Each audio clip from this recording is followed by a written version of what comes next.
You drink your warm tea, brush your teeth, lie down with the lights off, and still sleep doesn't come. It's a quiet struggle that millions over 55 know too well. What most don't realize is that this familiar routine, though comforting, might be silently training your body not to rest. That's right, while you think you're preparing for sleep, your nervous system is still on alert, your thoughts are circling, and your body is bracing as if it's daytime.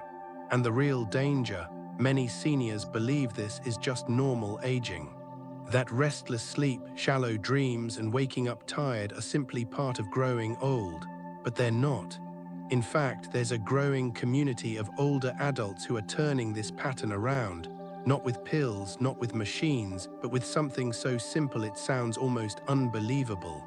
Tapping 3 specific points on their body each night. It sounds odd at first, but the science and the results speak volumes. So before you reach for another sleep aid, let me ask you this. What if your body was never broken, just unheard for too long? 3 body areas that need gentle touch every night. 1. The center of the forehead, the gate of overthinking. Have you ever noticed how, the moment you lie down to rest, your eyes may close, but your mind refuses to follow? You're physically still, the room is quiet, the night has come, but your thoughts race like it's morning.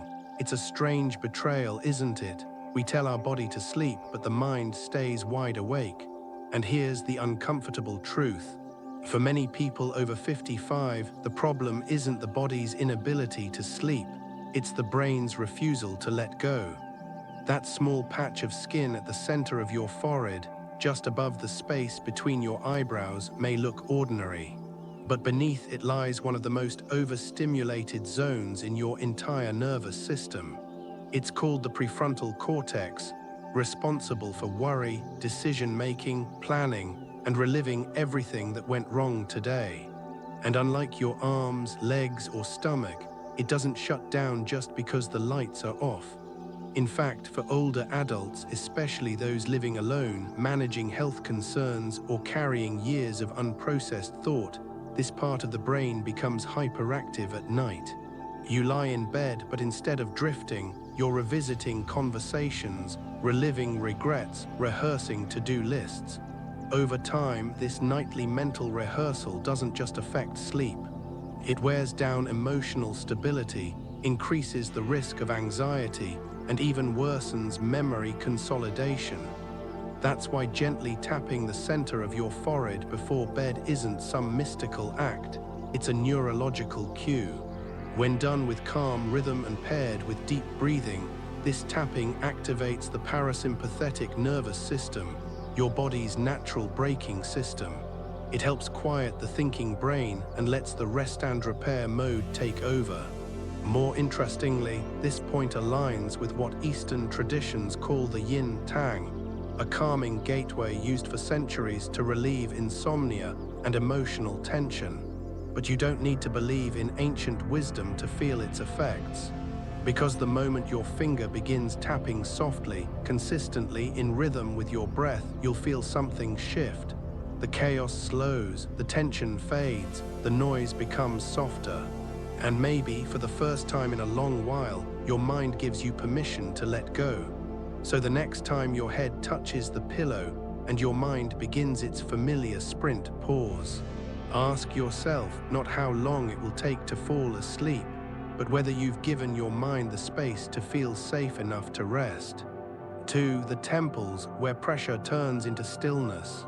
Have you ever pressed your fingers lightly to your temples, hoping to ease that dull, lingering tension that seems to hover at the edge of your mind?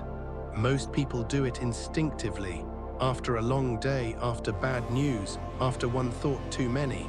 But what few realize is that these 2 small areas on either side of your forehead hold far more than surface tension. They're not just sore spots, they're deeply wired gateways to your nervous system, quiet control panels that affect your sleep, your calm, and your sense of mental clarity. For many people over 55, it starts innocently enough. You wake up at 2:00 a.m., not because of noise or light or pain, but because your head feels heavy, your mind overstimulated, your body half asleep but unable to drift back.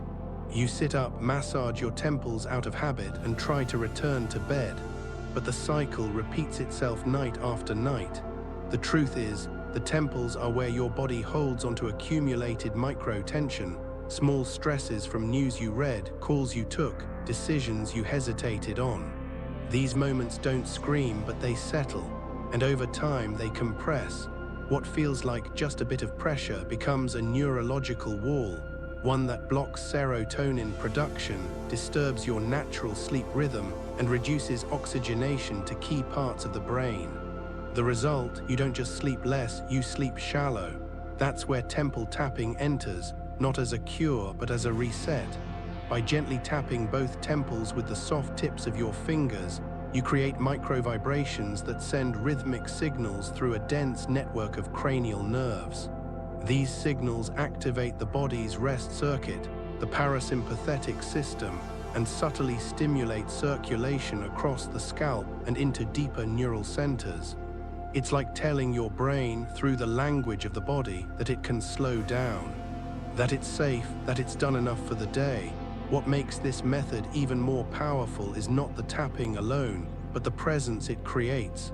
When done mindfully, with slow breathing and intention, this act becomes a soft meditation, a way of reconnecting to the self, not through thought but through touch.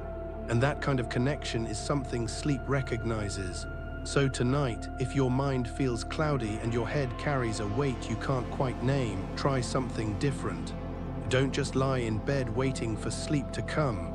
Tap gently, listen to the stillness inside the pressure, and you might just find that the most powerful way to calm the mind isn't to think less, but to feel more. 3. The neck base, the forgotten anchor of relaxation. They say the day ends when you close your eyes, but for your body, especially the back of your neck, the day often doesn't end at all. Long after you've turned off the lights and settled into bed, that one overlooked area continues to hold tension, as if bracing for something you no longer remember.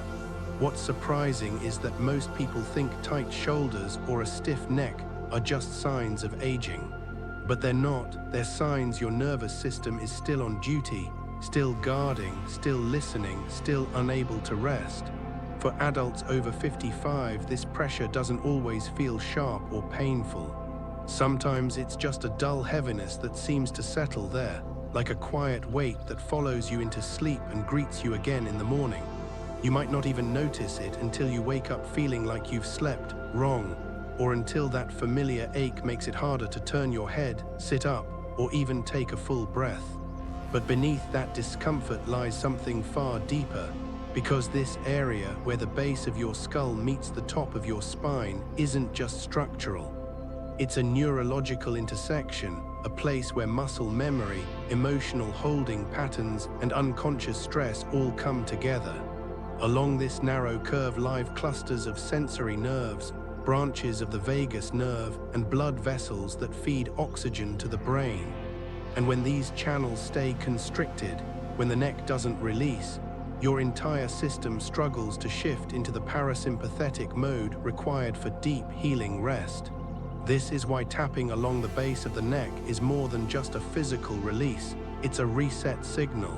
When done slowly, gently, with intentional breathing, each tap tells your nervous system, the threat is gone, the tension can go with it.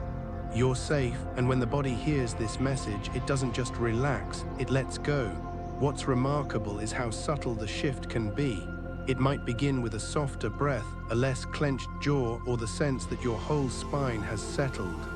But over time, this simple nightly ritual, this curved path your fingers take across the neck, becomes a bridge between the rush of the day and the stillness of the night, a bridge between doing and allowing, a bridge between staying alert and finally letting go. So if you've been chasing better sleep through routines, supplements, or silence, perhaps what you really need isn't more effort, it's less resistance. And maybe the first place to begin is the place you've been ignoring the longest. 3 habits to support deeper sleep. 1. A warm cup of honey water, but not for the sweetness. Most people think of honey as a sweetener, something to drizzle over toast, stir into tea, or add to desserts. But when you're over 55 and trying to reclaim deep, uninterrupted sleep, a warm cup of honey water before bed is not about the sweetness. It's about the subtle message it sends to your nervous system. You can slow down now. You see, many seniors unknowingly go to bed with low blood sugar, especially if they've eaten early or had a light dinner. And when glucose levels dip too low during the night, your brain, still alert to danger even in rest, triggers the release of stress hormones to keep you safe. This often results in midnight awakenings, shallow sleep, or waking up feeling depleted. A spoonful of natural honey, taken in warm water, can gently stabilize blood sugar throughout the night, giving the brain just enough fuel to stay calm and uninterrupted. But it goes deeper than that. Honey supports the production of serotonin, the calming neurotransmitter that helps regulate mood, emotions, and crucially, the body's sleep cycle. When serotonin levels rise, the body naturally converts it into melatonin, the hormone that tells your internal clock it's time to sleep. And warm water, aside from comforting the digestive system and relaxing the gut, acts as a carrier. It helps the honey absorb smoothly, warms the stomach gently, and signals the entire body to begin winding down. It's not just a drink, it's a prelude to peace. For many older adults, the ritual matters just as much as the ingredients. Holding a warm cup, sipping slowly, feeling the warmth travel from chest to belly. These small sensory moments tell the body it's time to shift gears. Unlike sleeping pills that force a state of sedation, this gentle combination allows the body to enter sleep naturally, softly, gradually, with cooperation rather than control. And perhaps that's what makes it so powerful. So tonight, instead of searching for more supplements or fighting against your restlessness, try adding this one simple practice, not for the sweetness, but for the signal. Because sometimes the body doesn't need to be pushed into sleep. It just needs to be reminded that it's allowed to rest. 2. Turn off the noise, but not just the devices. Everyone talks about turning off your phone before bed, but what if the real problem isn't the screen, it's the noise behind it? Because for those over 55, what often keeps you awake isn't just the blue light from your device, but the emotional residue of everything it carries. You put the phone down, switch off the TV, close the laptop, but your mind is still buzzing. That disturbing news clip, that social media comment, that late-night email you wish you hadn't read, all of it lingers. And long after the light goes out, the noise continues inside. It's a kind of stimulation that slips under the radar, not loud, not obvious, but persistent. And the older we get, the more sensitive we become to that kind of invisible clutter. Physiologically, the issue is twofold. First, exposure to screens at night reduces melatonin production, the hormone that regulates your sleep-wake cycle. That part is well known, but what's often overlooked is the second layer, emotional arousal. When your brain receives negative, urgent, or even just fast-paced information before bed, it activates the sympathetic nervous system. This is your internal fight or flight response, and once it's triggered, it can take hours to calm down. You might fall asleep eventually, but your sleep will be shallow, fragmented, and unrefreshing. That's why turning off devices isn't enough. You have to turn off the mental current they generate. For some, this means not just avoiding screens, but avoiding certain kinds of content altogether, especially in the last hour before sleep. Replace it with what your nervous system recognizes as safety. Warm lighting, soft music, a familiar voice, a short page of poetry or gratitude. Let your environment invite your body into rest instead of dragging it there. Because sleep, especially as we age, doesn't come through control, it comes through permission. And the truth is, most people are trying to fall asleep while still plugged into the world.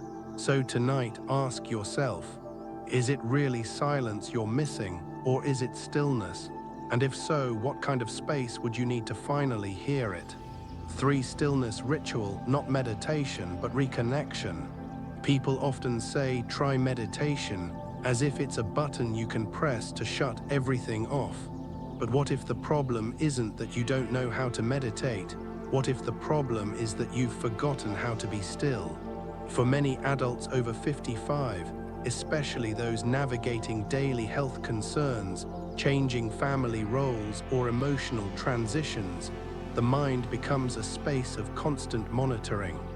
Even at night, when everything outside is quiet, the inside remains alert. You close your eyes, but you're still checking, reviewing, remembering. And in this state, traditional meditation, structured, formal, even pressured, can sometimes feel like yet another thing to get right. That's why we offer something gentler, not meditation, reconnection, a stillness ritual that doesn't require technique or posture, but simply your presence, just 5 minutes. No apps, no background music if you don't want it.